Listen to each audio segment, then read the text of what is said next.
Hello, I am that guy from that show, Nick Offerman.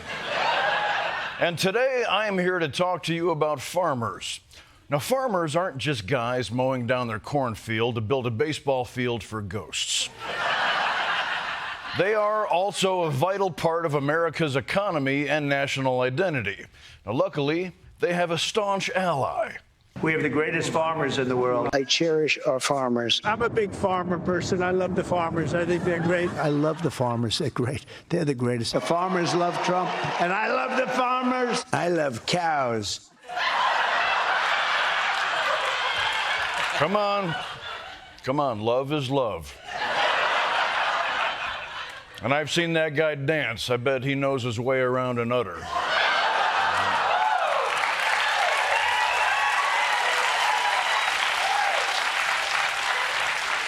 And look, I happen to share the non-sexual part of his affection for our farmers. I've been lucky enough to work on the small farms of people like English farmer James Rebanks and Kentucky's Mary and Wendell Berry. They let a Hollywood muckety-muck like me help with herding the cattle, scrubbing the animals, and of course, testing the semen. No, they assured me that's the most coveted job on the farm. So please consider my hands sticky with experience.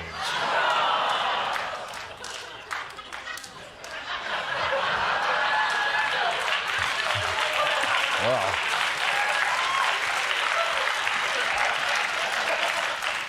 Unfortunately, small farms like those have been tragically disappearing for decades. According to census data, there are already 10% fewer farms than there were just 5 years ago. We've lost half the cattle ranchers in the United States since 1980, about 90% of the hog farmers. In the last 2 decades, more than 100,000 small farms have disappeared across America's landscape. America cannot afford to lose this many farms. Without them, we'll have nothing to point at and shout cow on road trips. But the real reason these small farms are going away is in America, we don't farm to feed people because we are not growing food. What we're growing is ingredients. The number of farms and what they produce for human consumption have been on a steady decline over the past few decades in the U.S.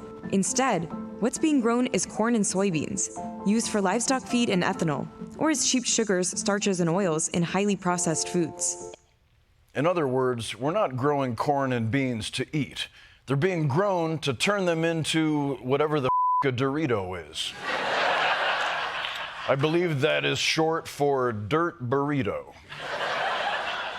And this is something America's farmers have known for decades. Our food system is no longer about food. It's now about corporate interests, and everything is engineered to make more profit than nutrition. Now, don't get me wrong. I enjoy junk food. I'll eat a Twinkie. I mean, they're like butt plugs, fun in moderation, and you can stick them up your butt. Or so I've read.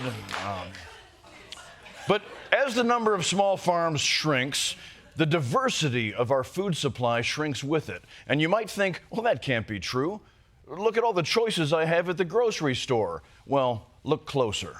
Tyson, Cargill, JBS, and National Beef together control roughly 85% of all beef production in America. This bacon is a good example. You know, these look like 3 different choices of bacon. They're all actually the same company. You capitalist pigs have ruined our normal pigs.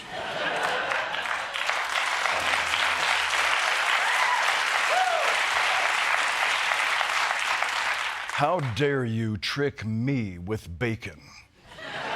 Like I'm some dog you're training to sit. Now, in fairness, I will present my paw for meat snacks. Nevertheless, giant food conglomerates have turned America's farms into what we call factory farms, which is an oxymoron like bittersweet, veggie burger, or Canadian football. Now, well, we're all friends. Now just look at some of the wonderful benefits of our current industrial food system.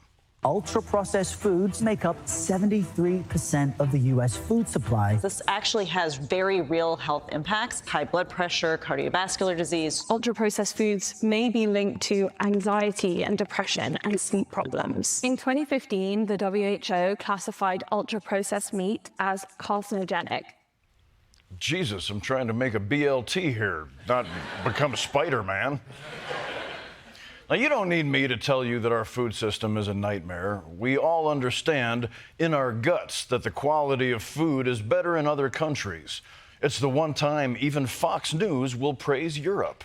When you go to Europe, the food is delicious. It's so fresh, and you don't gain weight if you eat a big bowl of pasta. We can eat pizza. We don't gain any weight. You feel fresh. You feel clean. You come back here, you start eating pasta, and you gain weight immediately again. So there's something wrong with our foods. Yes, why is it that the food tastes better in Europe? It's not just because you're starving after waiting in line for 12 hours to see a painting of a modestly breasted woman not smiling. It's not. It's because they prioritize organic food made on smaller farms. The average farm size in Europe is 39 acres. In America, it's 500 acres. European farms are like their bathing suits, much smaller, so you can see every detail of their meat and veg. And the good news is we can be more like Europe. But unfortunately, right now, our policies seem to be making it even harder on all our farmers.